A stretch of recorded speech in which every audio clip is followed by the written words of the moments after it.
hanya bilik bambu, tempat tinggal kita tanpa hiasan, tanpa lukisan.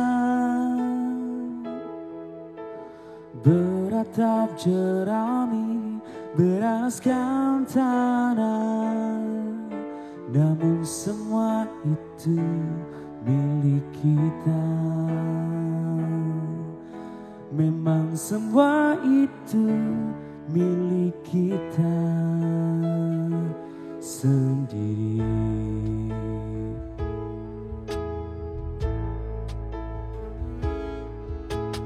Hanya alang-alang pagar rumah kita, tanpa anyelir, tanpa melati.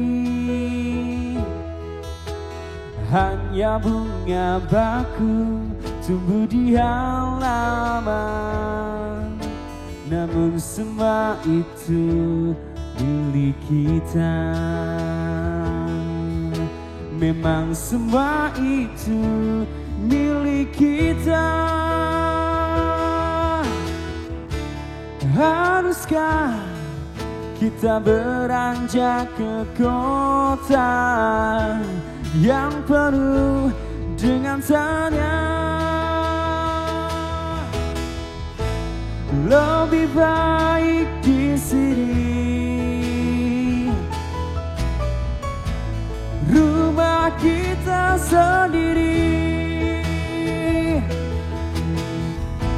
Segala nikmat dan anugerah yang kuasa, semuanya ada di sini. Rumah kita,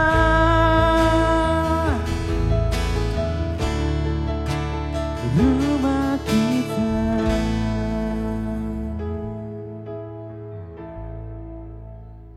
Halo pemirsa, apa kabar? Bahagia rasanya saya Artika Amelia dapat kembali hadir menyapa Anda selama kurang lebih 1 jam ke depan di program Ranah Publik kerjasama Dinas Kesehatan Daerah Istimewa Yogyakarta. Tadi ada satu lagu pembuka Rumah Kita yang dinyanyikan oleh Soju, dan lagu tersebut dipopulerkan oleh God Bless. Nah, hari ini pemirsa, satu tema yang sangat menarik untuk kita diskusikan bersama terkait bagaimana mendampingi ODS atau orang dengan skizofrenia sampai pulih. Nah, ini dari data WHO pemirsa, ternyata ada lebih dari 20 juta orang di Indonesia ini mengalami skizofrenia, dan kalau kita flashback beberapa tahun lalu data dari Kemenkes di tahun 2019 sekitar 450.000 orang ini mengalami gangguan jiwa berat termasuk skizofrenia atau gangguan mental berat yang menderitanya ini mengalami halusinasi, kemudian delusi dan juga perubahan perilaku. Nah, nanti kita akan membahasnya lebih dalam bersama dengan 2 orang narasumber yang telah hadir di studio TVRI Yogyakarta. Yang pertama, beliau ini dari Komisi D DPRD Daerah Istimewa Yogyakarta. Ada Bapak Syukron Arif Mutakin SEMAP. Pak Syukron, kabar baik nih Bapak? Kabar baik Mbak. Oke, sehat ya Pak? Sehat. Semangat juga harus ya? Merdeka. Merdeka.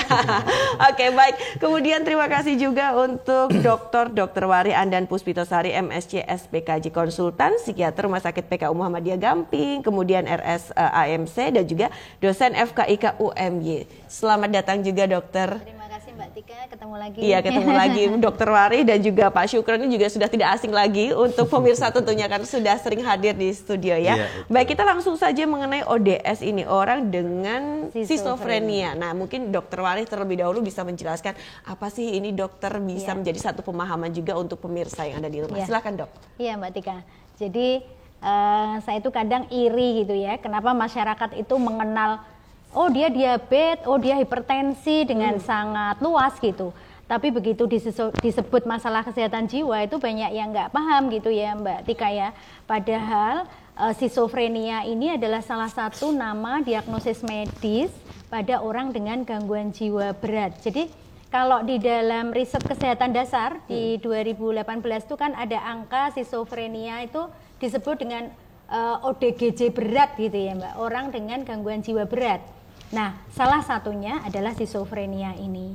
Kalau orang awam menyebut, mungkin ada yang menyebut dengan gila, edan gitu ya. Nah, ini yang pengen kita tidak menyebut dengan istilah itu, kita sebut saja dengan istilah medisnya orang dengan skizofrenia gitu, sehingga oh ini masalah medis nih, bisa ditangani nih, dan stigma itu kita harapkan semakin hilang di masyarakat sehingga teman-teman ODS ini bisa mencapai pemulihan. Jadi orang dengan skizofrenia ini tadi Mbak Tika juga di depan sudah menjelaskan ya. Mereka memiliki beberapa gejala gitu yang biasanya terlihat dari cara berpikir dan berperilakunya Mbak Tika. Tadi Mbak Tika sebut halusinasi misalnya betul. Ya.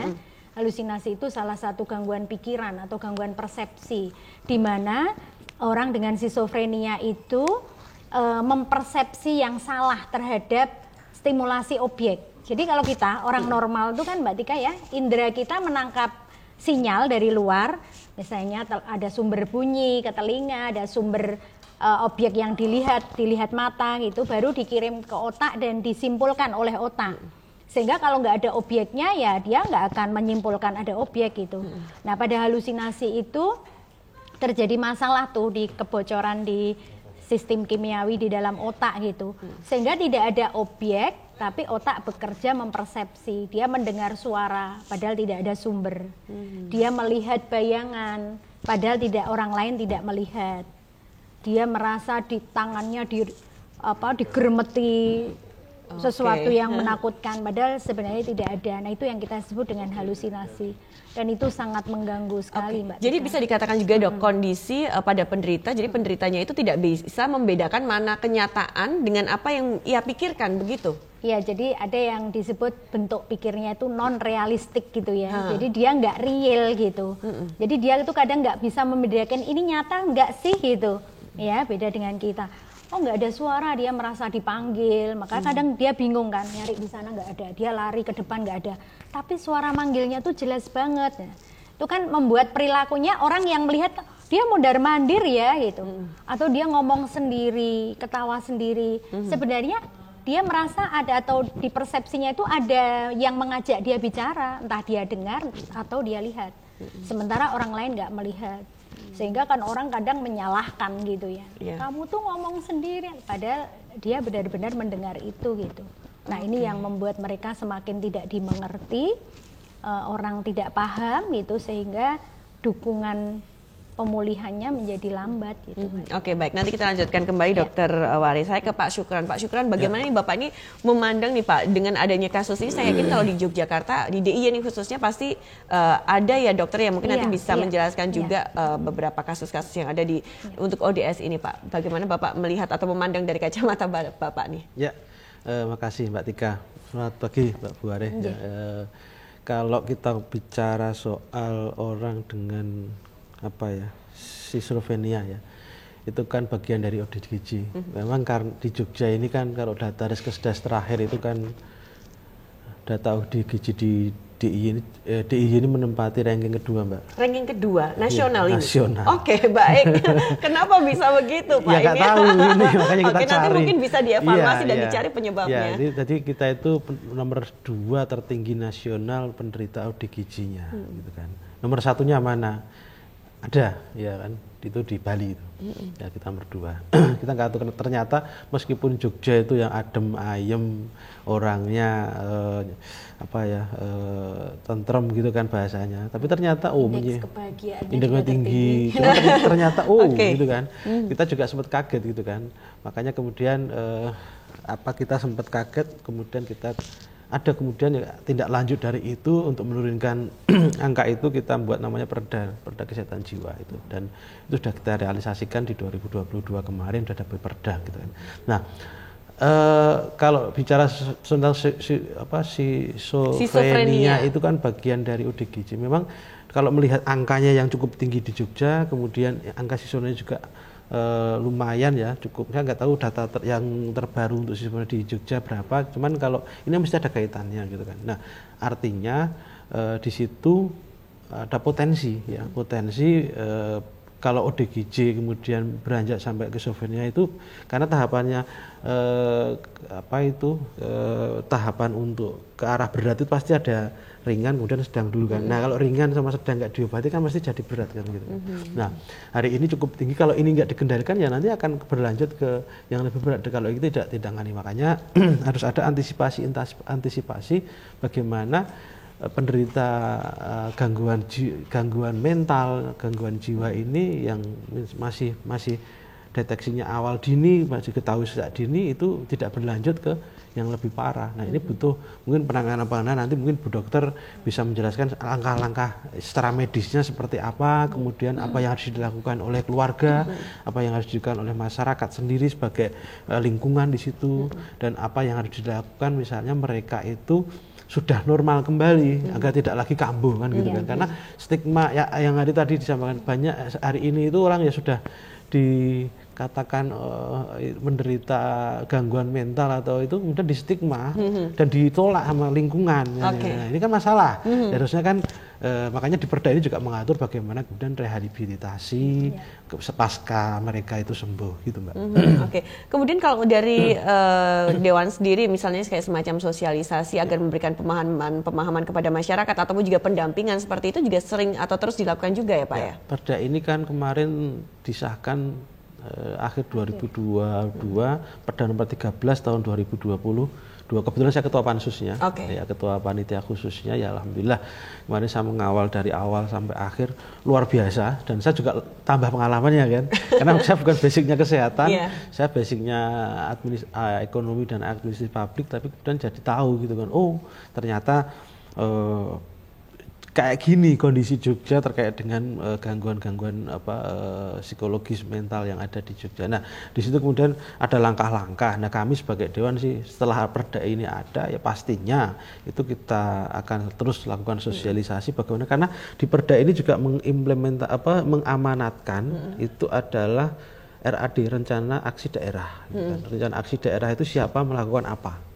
Nah misalnya nanti ada namanya TPKJM TPKJM tingkat provinsi, namanya tim pelaksana, tim koordinasi, kalau di provinsi namanya tim koordinasi TPK kesehatan jiwa masyarakat gitu kan. Timnya ada dari Pemda, ada dari LSM, dari macam-macam itu akan membentuk namanya kebijakannya.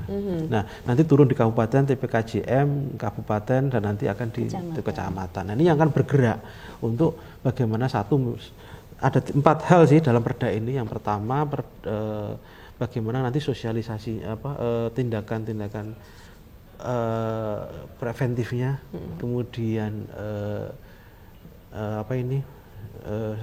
sosialisasinya, kemudian nanti penanganannya, pengobatannya, dan terakhir ada rehabilitasi. Ada 4 hal ini.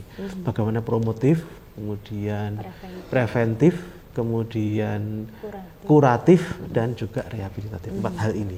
Nah, ini yang dilakukan TPKJM.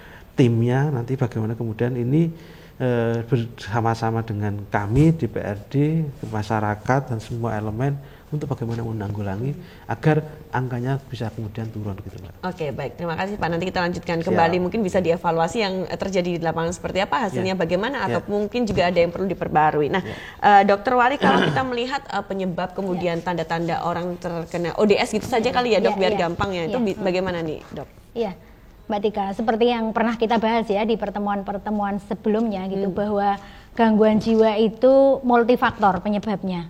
Jadi kita sering tidak bisa menyebut apa penyebab tunggal, kenapa si A kok bisa mengalami schizofren, karena satu hal itu kita tidak bisa, karena multifaktor. Ada faktor internal ya, tipe kepribadian, pola pengasuhan ya, manajemen stres. Ada faktor eksternal, tekanan-tekanan dari luar, stresor-stresor yang ada. Nah itu menjadi bagian kenapa seseorang itu mengalami schizofrenia. Yang jelas ketika orang mengalami schizofrenia itu ada penyebab biologinya, jadi sama dengan penyakit lain. Kalau orang TBC itu paru-parunya ya. Kalau orang tipes itu ususnya, saluran cernanya. Kalau gangguan jiwa termasuk ODS ini adalah otaknya. Oke, baik. Saya potong dulu, nanti kita lanjutkan karena kita harus jeda terlebih dahulu. Nah, pemirsa, untuk Anda jangan kemana-mana, tetaplah bersama kami di Ranah Publik kerjasama Dinkes DIY.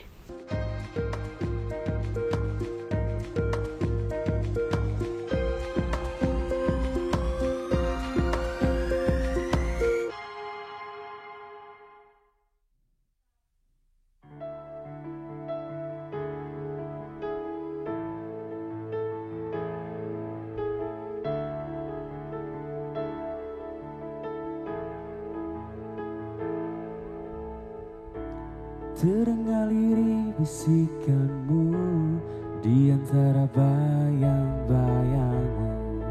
Terucap kata cinta yang dulu tersimpan dan tak mau pergi. Segenap cinta yang terjalin terpadu terikat erat. Jangan terpisah lagi, waktu kan mengunci cinta kita berdua. Mungkinkah ku miliki cinta seperti ini lagi? Jangan biarkan aku kehilangan dirimu. Coba dengarkanlah sumpahku dari hati. Aku cinta kamu. Jangan dengar kata mereka yang tak ingin kita satu. Yakinkan aku miliki